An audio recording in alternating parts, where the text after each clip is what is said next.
All right, let's get into this. Are you, or someone you care about, perhaps over the age of 60, enjoying a regular tipple, believing it's a harmless part of life, maybe even good for you? What if I told you that some of those very drinks, the ones that feel like a comfort or a well-deserved treat, could be quietly setting the stage for serious heart concerns down the line? It's a thought that might make you pause, and it's precisely why we need to talk. So many of our cherished seniors, individuals who've lived full lives and are navigating their golden years, often reach for a familiar drink to unwind, to socialize, or simply out of habit. They might feel perfectly fine, full of smiles and stories, but beneath the surface, something less cheerful could be brewing. I've heard countless stories, and the pattern often emerges. A daily drink, seemingly innocuous, that over time contributes to issues like stubborn high blood pressure, an unsettling flutter in the chest, or even the early whispers of heart weakness. It's not always about heavy drinking. Sometimes it's that regular just one habit that slowly erodes the heart's resilience. Today, we're not just going to list drinks to be wary of. We're going to delve into why they can be problematic as we age, what the real impact is, and most importantly, what empowering choices you can make instead. This isn't about taking away joy, it's about protecting that precious heartbeat that has carried you through so much. So I invite you to stay with me, because the insights we uncover could truly make a difference. And before we dive deeper, if you're finding value in conversations like this and you want more straightforward, health-focused information designed to help you live your best life, why not take a moment to hit that subscribe button and ring the notification bell? That way, you won't miss out on future discussions. And as we go, if something resonates or you find this helpful, do let me know by typing a 1 in the comments. If not, a 0 is okay too. Your feedback helps shape what we talk about here. 1. The just one glass. Misconception. Is that nightly wine really your friend? The allure of that single glass of wine, especially red wine, often touted for its supposed heart benefits. You've likely heard it, haven't you? A glass of red wine a day keeps the doctor away, or something to that effect. It's a narrative that's been woven into our culture, often presented with an air of sophisticated self-care. Many seniors embrace this ritual, believing they're doing their heart a favor. But what if this widely accepted belief isn't the full story, especially as the years advance? The reality is, as our bodies mature, the way we process alcohol undergoes significant changes. That liver, which was once a powerhouse of detoxification, might not be as efficient. Our heart muscle itself can become more sensitive to alcohol's effects, and blood pressure can become more reactive. So that just one glass, particularly if it's a daily habit, isn't necessarily the benign friend it once might have seemed or was marketed to be. Think about it. Even a modest amount of alcohol can, over time, subtly nudge your blood pressure upwards. It can contribute to a condition known as atrial fibrillation, that irregular, often rapid heartbeat that significantly increases the risk of stroke. I've heard from individuals who were meticulous about their health, yet this one nightly ritual was the overlooked factor contributing to their heart rhythm issues. It's not always an immediate, dramatic effect. It's more like a slow, steady drip, wearing away at the stone of your heart's strength. And let's consider sleep. You might feel that glass of wine helps you drift off, makes you feel drowsy. But is it truly restorative sleep? Often, alcohol disrupts the later stages of sleep, particularly REM sleep, which is crucial for cognitive function and physical repair. You might fall asleep faster, but the quality of that sleep can be compromised, leading to waking up feeling less than refreshed. Poor sleep, as we know, can elevate stress hormones like cortisol, and guess what? That puts additional strain on your heart. It's a cycle that can be hard to recognize. Furthermore, if you're managing other health conditions with medication, perhaps for blood pressure, diabetes, or cholesterol, alcohol can interfere. It can either reduce the effectiveness of these vital medications or, in some cases, amplify side effects. It's like trying to build a sturdy house while something is simultaneously weakening the foundation. My intention here isn't to sound alarmist or to strip away life's pleasures. It's about presenting a clearer picture based on how our bodies change. That cherished belief about the heart-healthy glass of wine needs a second look, especially after 60. Perhaps reconsidering that nightly glass isn't about deprivation, but about gifting your heart a better chance at long-term vitality. What if, instead of that wine, you explored a calming herbal tea, or simply enjoyed the ritual of unwinding with a good book or some gentle music? Your heart truly values hydration and peace, perhaps more than the ethanol in that glass. 2. The light and casual culprits. When beer and spritzers pack a hidden punch. Now, let's talk about those drinks that often feel lighter, more casual.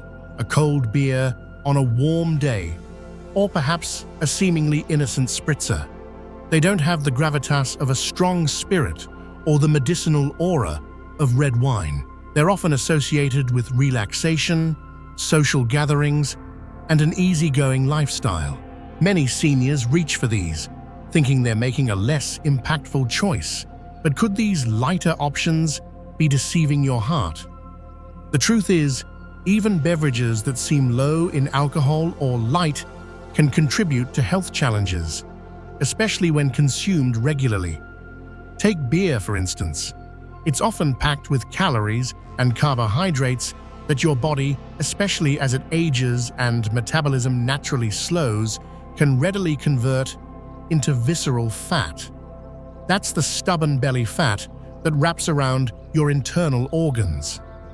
This isn't just about how your clothes fit. Visceral fat is metabolically active, releasing inflammatory substances that can raise blood pressure, stiffen arteries, and generally make your heart work harder. Many of my peers in the health field have noted this connection. Patients who don't consider themselves drinkers but enjoy a couple of beers daily and then wonder why their blood pressure is creeping up or their waistline is expanding despite other healthy habits. What's more, these types of drinks can be quite dehydrating. Alcohol itself is a diuretic, meaning it makes you urinate more, leading to fluid loss. Seniors are already more susceptible to dehydration due to changes in thirst perception and kidney function. When you're dehydrated, your blood volume can decrease, making your blood thicker. Thicker blood is harder for your heart to pump, and it can also increase the risk of clot formation. So that refreshing beer might actually be setting up a scenario where your heart is under more strain than you realize. You might be reaching for it to quench your thirst, but it could be having the opposite effect long term.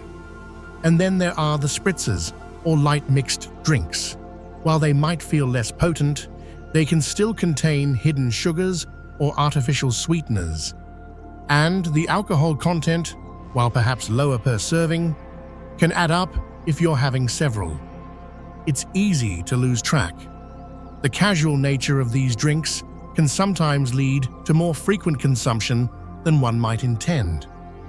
I'm not suggesting every single beer or spritzer is a major crisis, but it's about awareness of the cumulative effect. It's about understanding that light doesn't always mean harmless for your heart, especially in your senior years. Could a sparkling water with a squeeze of fresh lemon or lime, or an iced herbal tea, offer that same refreshing sensation without the downsides? It's worth asking yourself, is this casual drink truly supporting my well-being, or could it be a subtle drain on my heart's resources? If you're still with me and finding these points thought-provoking, let me know with a 1 in the comments. It's always good to know these discussions are hitting home. 3. The sweet deceivers, cocktails, sweet wines, and sugary mixes. There's often something festive and indulgent about a colorful cocktail, a sweet dessert wine, or a rich liqueur, isn't there? They're the drinks of celebration, relaxation, and sometimes just a way to treat oneself. For many seniors, these sweet concoctions can feel like a delightful escape. But what if that sweetness is masking a less than sweet reality for your heart? The primary concern with many of these drinks is the double whammy of alcohol and sugar. And oh, the sugar. Syrups, fruit juices, often concentrated, liqueurs, creams, they all contribute to a high sugar load. As we age, our body's ability to manage blood sugar can become less efficient. The pancreas might not produce insulin as effectively, or our cells might become more resistant to insulin's effects. Consuming sugary alcoholic drinks can send your blood sugar on a roller coaster, contributing to inflammation, weight gain, especially that tricky visceral fat we talked about, and an increase in triglycerides, all of which are significant risk factors for heart disease. Think about how easily these drinks can go down. The sweetness often masks the taste and strength of the alcohol, making it easier to consume more than you intended, or more than your body can comfortably handle at this stage of life. One cocktail can quickly turn into 2 or 3, especially in a social setting. I've heard from folks who say they don't really like the taste of alcohol, but enjoy these sweet mixed drinks, not fully realizing the cumulative impact of both the alcohol and the sugar on their system. This combination can be particularly challenging for heart rhythm. The sugar spikes and crashes, along with the direct effects of alcohol, can irritate the heart's electrical system, potentially triggering or worsening arrhythmias like atrial fibrillation. It's a lot for an aging heart to contend with. It's not always an immediate dramatic event. It's often a slow, insidious process where the heart is gradually put under more and more strain. What's a more heart-kind way to enjoy a sense of occasion or a treat? Perhaps exploring mocktails made with sparkling water, fresh mint, cucumber, and a splash of lime. Or if you enjoy wine, choosing a drier variety in moderation and being mindful of portion size. The key is to become a bit of a detective about what's really in your glass. Are you truly enjoying the flavors, or is it the sugar rush and the alcohol effect that's drawing you in? Asking these honest questions can be incredibly empowering. This isn't about judgment, it's about equipping you with knowledge so you can make choices that honor the incredible work your heart does for you every single day. 4. The potent pour, hard liquors, and the nightcap habit. Now, let's turn our attention to hard liquors, whiskey, vodka, gin, brandy, and the like.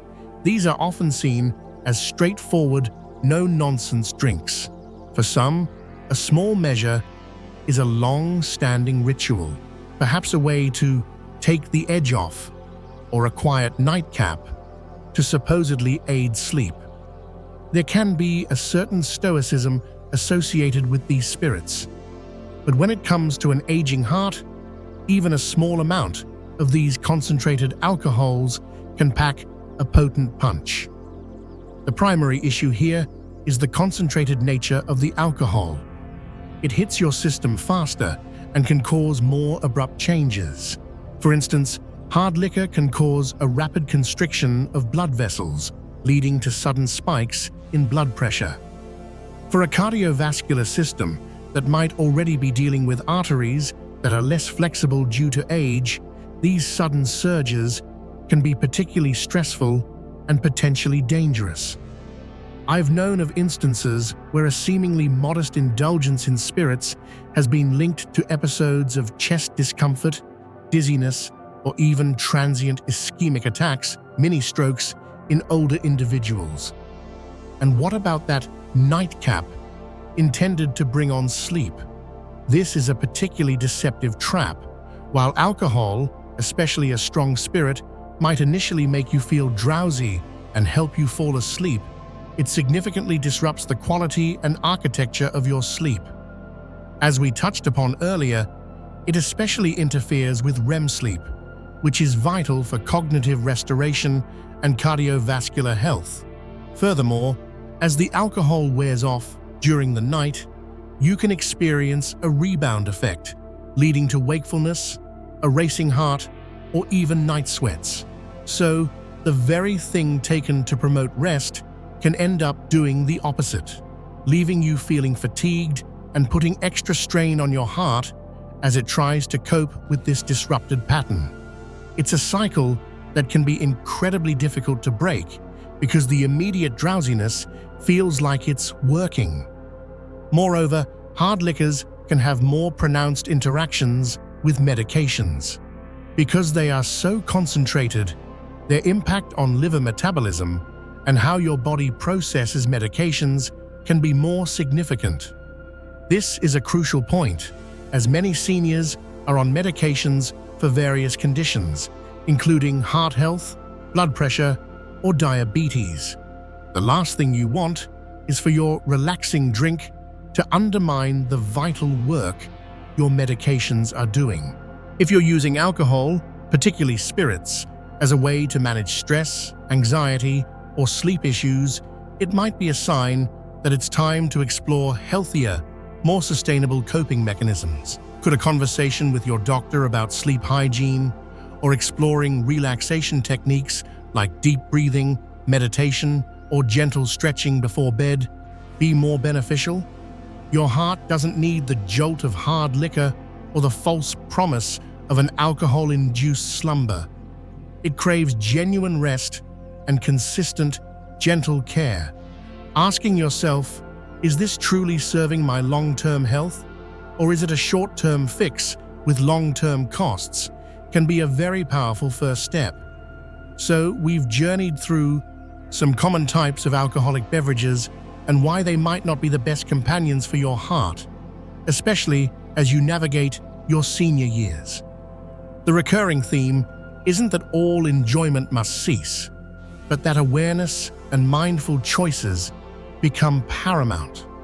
It's not about living a life of deprivation, it's about living a life of conscious self-care, where you actively protect the incredible organ that has kept you going for so many decades.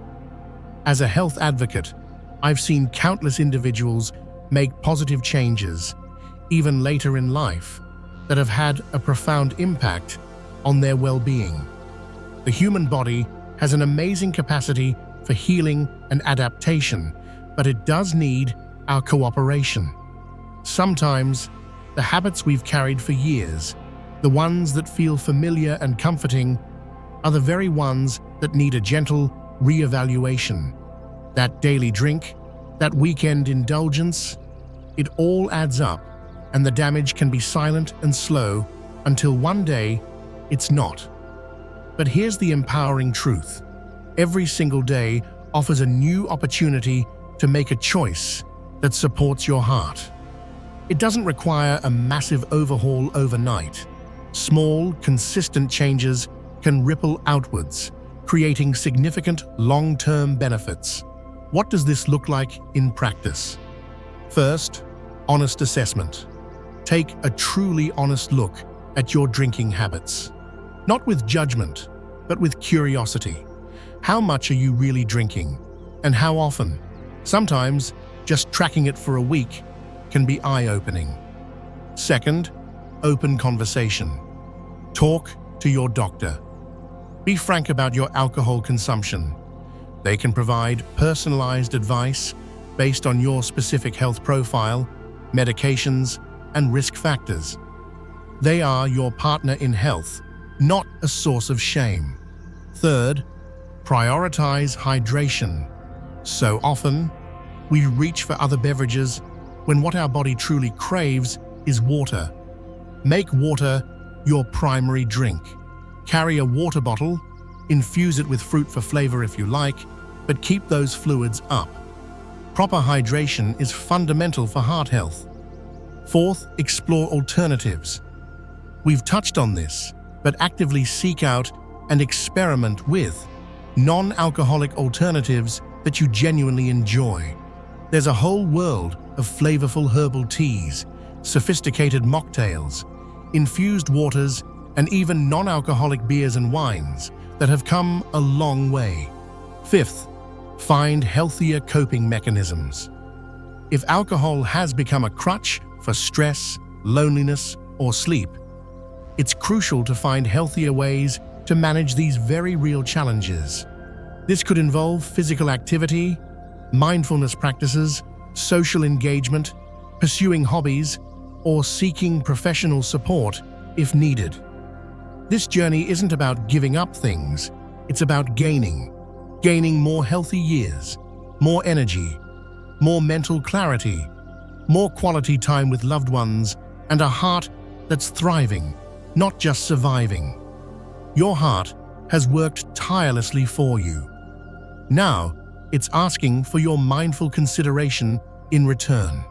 These insights are shared with the deepest wish for you to live a full, vibrant, and authentically healthy life. Now, I would genuinely love to hear from you. Take a moment to reflect. What's one thing from our discussion today that resonated with you, or one small change you might consider making in your own life or sharing with someone you care about? Let's support one another in embracing these heart-healthy truths. If you found this conversation valuable, please do leave a 1 in the comments. And if it didn't quite hit the mark for you, a 0 is also helpful feedback. Don't forget to like this video, share it with anyone who might benefit, and subscribe to the channel for more content designed to empower your health journey. Thank you so much for watching. And here's to making choices that let you live life fully and on your own healthy terms.